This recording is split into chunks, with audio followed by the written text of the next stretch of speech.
Breaking news NTR జిల్లా పెనమలూరును కేంద్ర బలగాలు జల్లెడబడుతున్నాయి. విజయవాడ చుట్టుపక్కల 25 మంది మావోయిస్టు సానుభూతి పరులు ఉన్నట్టు సమాచారం అందడంతో ఆక్టోపస్ బృందాలు ఇంటింటిని తనిఖీ చేస్తున్నాయి. ఆపరేషన్ కగార్ పేరుతో కేంద్రం కూంబింగ్ నిర్వహిస్తున్న నేపథ్యంలో మావోయిస్టులు అడవులను వదిలిపెట్టి పెనమలూరులోని కొత్త ఆటోనగర్లో ఓ భవనాన్ని అద్దెకు తీసుకొని అందులో ఉన్నట్టు తెలుస్తోంది.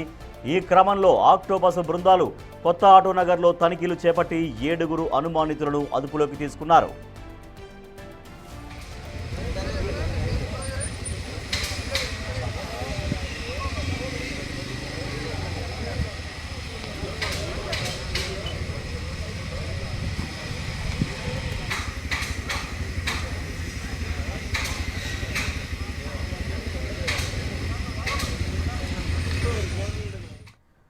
ఎన్టీఆర్ జిల్లా పెనమలూరును కేంద్ర బలగాలు జల్లెడబడుతున్నాయి. ఆపరేషన్ కగార్ని కేంద్ర ప్రభుత్వం చాలా పకడ్బందీగా నిర్వహిస్తున్నటువంటి సమయంలో మావోయిస్టు సానుభూతి పరులు అడవుల్ని వదిలి పట్టణంలో తలదాచుకుంటున్నారన్న సమాచారంతో బలగాలు జల్లెడబడుతున్నాయి. మా ప్రతినిధి శివ మరింత సమాచారం. సరే శివ, ఇక్కడ మనం చూస్తున్నాం స్క్రీన్ పైన ఆ భవనంలో మావోయిస్టు సానుభూతి పరులు ఉన్నట్టుగా పోలీసు బలగాలు అక్కడ అంటే కేంద్ర బలగాలు సర్చింగ్ ఆపరేషన్ కొనసాగిస్తున్నాయి. ఎగ్జాక్ట్గా అక్కడ ఉన్నట్టుగా సమాచారం తెలుసుకున్నారా? వాళ్ళు మావోయిస్టు సానుభూతి పరులు అడవుల్ని వదిలిపెట్టి అక్కడ ఉన్నారనే సమాచారం ఎట్లా వచ్చింది వాళ్ళకి? రైట్ రాజేష్, మొత్తం మీద చూసుకుంటే ఇటీవల కేంద్ర ప్రభుత్వం ఆపరేషన్ కగార్ పేరుతో దేశవ్యాప్తంగా కూడా మావోయిస్టుల కోసం జల్లెడబడుతుంది. ఈ నేపథ్యంలోనే ప్రస్తుతం మనం ఎక్స్క్లూజివ్గా కూడా విజువల్స్ చూసుకోవచ్చు. ఏదైతే బిల్డింగ్ 4వ ఫ్లోర్ల బిల్డింగ్కి సంబంధించి కూడా ఆ బిల్డింగ్ని గత నెల రోజుల కాలంగా మావోయిస్టులు షెల్టర్ చేసుకొని ఇక్కడే తలదాచుకున్నట్లు తెలుస్తూ ఉంది. దాదాపుగా 27 మంది పైగా 25 నుంచి 27 మంది మావోయిస్టులు ఇక్కడ కేంద్రీకృతమైనట్లు కూడా తెలుస్తూ ఉంది. ఆపరేషన్ కగార్ నేపథ్యంలో చాలా చోట్ల మావోయిస్టులకు సంబంధించి అటవీ ప్రాంతంలో డంపులను ఏర్పాటు చేసుకున్నట్టు తెలుస్తూ ఉంది. ఆ డంపుల కోసం పోలీసులు కావచ్చు, మిగిలిన వ్యక్తులు కావచ్చు, వీరిని ఇబ్బందులు పాలు చేస్తున్న నేపథ్యంలో తలదాచుకునేందుకు జనజీవన స్రవంతిలో వచ్చినట్లు కేంద్రీకృతమయ్యారు. ప్రస్తుతం అయితే విజయవాడ పెనమలూరు సమీపంలో ఒక భవనాన్ని కేంద్రంగా చేసుకున్నారు. 25 మంది మావోయిస్టులు సానుభూతి పరులు ఇక్కడ ఉన్నారు. ఛత్తీస్గఢ్ నుంచి ఇక్కడికి వచ్చి వీళ్ళు షెల్టర్గా చేసుకున్నట్టు తెలుస్తూ ఉంది. అయితే ఆటోనగర్లో ఒక భవనాన్ని నెల రోజుల క్రితం కూడా లీజుకి తీసుకొని మరి ఇక్కడ ఉంటున్నట్టు తెలుస్తూ ఉంది. కానీ నెల రోజుల కాలంగా ఇక్కడ ఉంటున్నా కానీ పోలీసు అధికారులకి ఏమాత్రం కూడా సమాచారం లేదు. ఇంటెలిజెన్స్, కౌంటర్ ఇంటెలిజెన్స్, మావోయిస్టులకు సంబంధించిన స్పెషల్ ఇంటెలిజెన్స్ టీం కూడా పూర్తి స్థాయిలో నిద్రమత్తులో కొనసాగుతున్న పరిస్థితి కనిపిస్తూ ఉంది. ఆపరేషన్ కగార్ పేరుతో కేంద్ర ప్రభుత్వం కూబింగ్ చేస్తున్న నేపథ్యంలో మావోయిస్టులంతా కూడా అడవులు వదిలి జనజీవన స్రవంతి ప్రాంతాల్లోకి వచ్చి తలదాచుకుంటున్న పరిస్థితి కనిపిస్తూ ఉంది. భారీగా ఆయుధాలు డంపు చేసినట్లు కూడా గుర్తించారు పోలీసులు. వీరందరికి సంబంధించి లోతుగా విచారణ చేపడుతున్నారు. సుశీల అనే మహిళని అదుపులో తీసుకొని విచారిస్తున్నారు పట్టమట పోలీసులు. మరొక 7 అనుమానితులను కూడా ఆక్టోపస్ పోలీసులు అదుపులో తీసుకొని విచారణ చేస్తున్నట్లు కూడా తెలుస్తూ ఉంది. టాస్క్ ఫోర్స్ స్టేషన్కి తరలించి వారు అక్కడి నుంచి కూడా విచారణ చేస్తున్నారు. అయితే ఆక్టోపస్ బృందాల నేతృత్వంలో ఉదయం నుంచి కూడా పహారా కొనసాగుతూ ఉంది. సరిగ్గా ఏదైతే మారేడుమిల్లి ప్రాంతంలో ఆపరేషన్కి సంబంధించి జరిగిందో ఆ సంఘటన జరిగిన గంట వ్యవధిలోనే ఈ ప్రాంతానికి సంబంధించి కూడా పోలీసు అధికారులు జల్లెడబెట్టారు. అక్కడి నుంచి వచ్చిన సమాచారాన్ని కావచ్చు, లేకపోతే అక్కడ కేంద్రీకృతమైన వ్యవహారానికి సంబంధించి కావచ్చు, పోలీసులు వెంటనే ఇక్కడ షెల్టర్ చేసుకున్నట్లు కూడా గుర్తించారు. వాళ్ళు మావోయిస్టులు లేదా మావోయిస్టు సానుభూతి పరులని తెలిసే వాళ్ళకి ఆ రెంట్కి ఇచ్చినట్టుగా తెలుస్తోందా, లేదంటే తెలియకుండా ఇచ్చారా? ఆ బిల్డింగ్ ఎవరిది, ఎవరు ఓనర్ ఎవరు, ఆ కోణంలో ఏమైనా ఎంక్వైరీ జరుగుతోందా? అంటే ప్రస్తుతం అయితే పోలీసులు బిల్డింగ్ ఎవరిది, వారికి సంబంధించిన వివరాలను అయితే సేకరించే ప్రయత్నంలో వస్తున్నారు. అది గోడం పూర్తి స్థాయిలో కూడా మనం చూసుకోవచ్చు. షట్టర్స్ ఉన్నాయి, 1, 2, 3 షట్టర్స్ ఉన్నాయి. షట్టర్స్ వెనక వాళ్ళకి సంబంధించి కూడా కొంత రూములు ఉన్నట్లు తెలుస్తూ ఉంది. అయితే వీరేదో ఒక బిజినెస్కు సంబంధించి తాము వలస కూలీలుగా వచ్చి తాము ఇక్కడ నివాసం ఉంటున్నాము అని చెప్పి కూడా సరిగ్గా నెల రోజుల క్రితం అద్దెకి తీసుకున్నట్లు తెలుస్తూ ఉంది. అయితే వీరికి అద్దెకి ఇప్పించడంలో స్థానికంగా ఎవరైనా సహాయ సహకారాలు అందించారా అనే దానికి సంబంధించి కూడా పోలీసులు లోతుగా విచారణ చేపడుతున్నారు.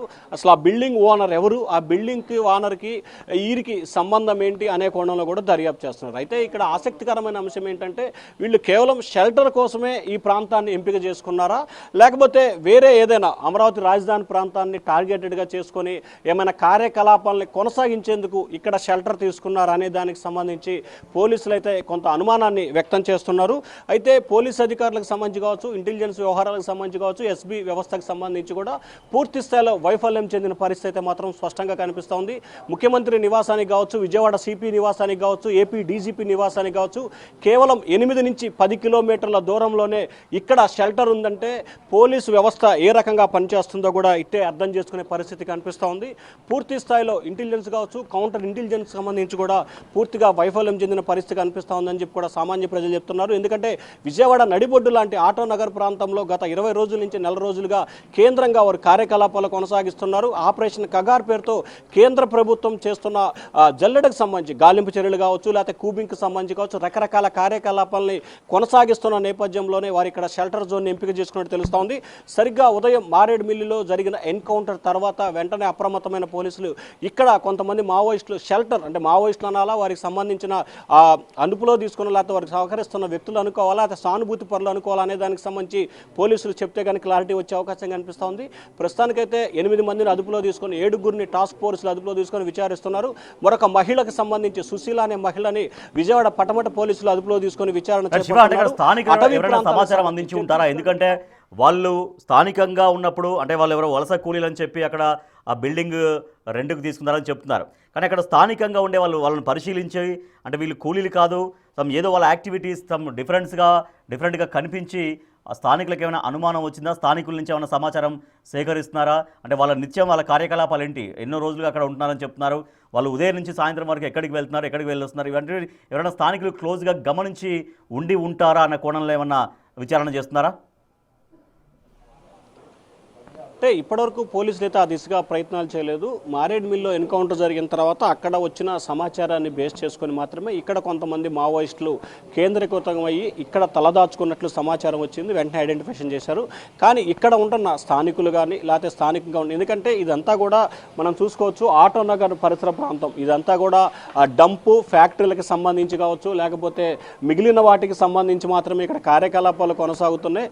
ఎక్కువగా ఇదంతా మెకానిక్ షెడ్లకి సంబంధించి మాత్రమే ఇక్కడ ఉంటుంది. లారీలు కావచ్చు, బస్సులకు సంబంధించి కావచ్చు, ద్విచక్ర వాహనాలు, అంటే నగరానికి శివారు ప్రాంతంలో ఏ కార్యకలాపాలు అయితే కొనసాగుతాయో వాటన్నిటికీ ఇది కూడా ఈ ఆటో నగర్ కేంద్రం. ఇక్కడ ఈ ఆటో నగర్కి సమీపంలోనే అంటే ఈ బిల్డింగ్కి సమీపంలోనే మాజీ కేంద్ర మంత్రి సుజనా చౌదరి, అలాగే ప్రస్తుత మంత్రి పార్థసారథి ఈ బిల్డింగ్కి సమీపంలోనే వారు నివాసం కూడా ఉంటున్న పరిస్థితి కనిపిస్తూ ఉంది. సో మచిలీపట్నానికి విజయవాడకి జాతీయ రహదారికి కేవలం 2 కిలోమీటర్ల లోపలికి మాత్రమే ఇది ఉంది. సో స్థానికులు ఇప్పటివరకు ఎవరికి సమాచారం ఇవ్వలేదు. ఎందుకంటే ఇదంతా కూడా ఆటో నగర్ పరిసర ప్రాంతం, వ్యాపార కార్యకలాపాలు అంటే గోడమ్స్, షెడ్స్ ఉంటాయి. ఇక్కడ ప్రజలు ఎవరు నివసించరు వారికి సమాచారం ఇవ్వడానికి. సో ఈ నేపథ్యంలోనే ప్రజలు ఎవరికి సమాచారం ఇవ్వని నేపథ్యంలోనే పోలీసులకు వచ్చిన సమాచారాన్ని బేరేజ్ వేసుకొని జల్లెడబట్టినట్లు కూడా తెలుస్తోంది. సో ఆ జల్లెడబట్టిన క్రమంలోనే పోలీసులు ఆ బిల్డింగ్ని పొద్దున్నే చుట్టుముట్టారు. చుట్టుముట్టిన తర్వాత 25 నుంచి 27 మంది మావోయిస్టులు ఇక్కడ కేంద్రీకృతమైన పరిస్థితి కనిపిస్తూ ఉంది. సో మొత్తం మీద చూసుకుంటే విజయవాడలో జరుగుతున్న ఈ వ్యవహారానికి సంబంధించి కూడా పోలీసులు గాలింపు చర్యలతో పాటు తనిఖీలను అయితే ప్రస్తుతం కొనసాగిస్తూ ఉన్నారు. Rajesh. Right, thank you Shiva. Vijayawada పెనమలూరులో మావోయిస్టుల కదలికలు కలకలం సృష్టిస్తున్నాయి. మనం చూస్తున్నాం బిగ్ టీవీ స్క్రీన్ పైన ఎక్స్క్లూజివ్గా. కానూరులో మావోయిస్టులు ఉన్నటువంటి భవనాన్ని ఆక్టోపస్ బలగాలు చుట్టుముట్టాయి. వాళ్ళ పక్కా సమాచారంతో వచ్చారు. ఓ పక్క కేంద్ర ప్రభుత్వం ఆపరేషన్ ఖగార్ని పకడ్బందీగా కొనసాగిస్తుంది. సో దాంట్లో భాగంగా ఇవాళ ఉదయం మావోయిస్టు పార్టీ అగ్రనేత, మావోయిస్టులు ఒక మాస్టర్ మైండ్గా కీలక సూత్రధారిగా ఉన్న హిడ్మా భార్య హిడ్మా దంపతులు ఇవాళ ఉదయం జరిగినటువంటి మారేడుమిల్లి ఎన్కౌంటర్లో వాళ్ళు మృత్యువాత పడ్డారు. సో దాంతో ఒకసారిగా కేంద్ర బలగాలు ఫోకస్ చేశాయి. విజయవాడలో కూడా ఆటో నగర్లో మావోయిస్టుల కదలికలు ఉన్నట్టుగా వాళ్ళకు పక్కా సమాచారం రావడంతో వాళ్ళని వేటాడడం కోసం మావోయిస్టులో కదలికల నేపథ్యంలో ఆక్టోపస్ బృందాలు చుట్టుముట్టాయి. కానూరులో మావోయిస్టులు ఉన్నటువంటి భవనాన్ని చుట్టుముట్టినటువంటి కేంద్ర బలగాల విజువల్స్ మీరు చూస్తున్నారు బిగ్ టీవీ స్క్రీన్ పైన. ఆక్టోపస్ టీమ్స్ వాళ్ళని వెతికే పనిలో పడ్డాయి.